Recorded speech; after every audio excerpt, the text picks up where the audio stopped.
Kada and Sahida have made this walk many times. It's the path through Srebrenica which leads to the Potocari Memorial.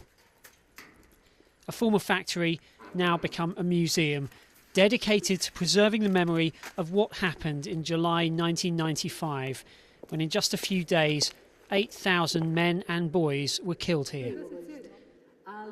The reason?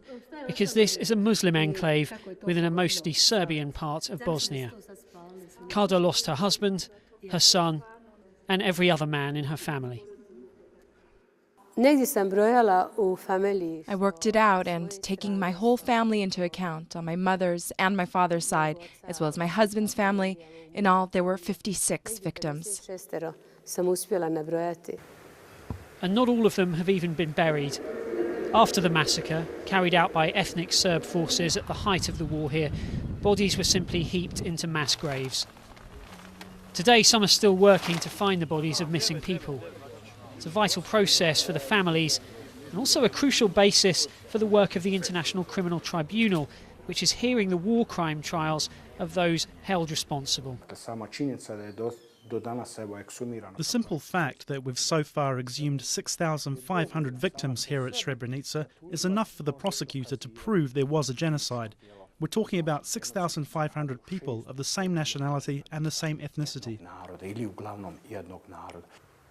In Srebrenica's cemetery, 8,000 names in stone bear witness to the ethnic cleansing that took place here. Some of the perpetrators may be facing trial, but for the women left in Srebrenica, it's not necessarily justice. Let me tell you just one thing. No verdict will be enough. Even if we talk of 40 years or something like that, even if they're locked up for good. We, the families, aren't satisfied with the verdicts that have been handed down so far, even the more stringent punishments. For every one of them, the verdict should involve a sentence for genocide. 6 people have already been sentenced at the UN court over the Srebrenica massacre, but only 2 convicted of genocide. The former chief of the Bosnian Serb army, Ratko Mladic, was the top military man with command over what happened at Srebrenica, Europe's worst massacre since the Second World War. But he's still on the run.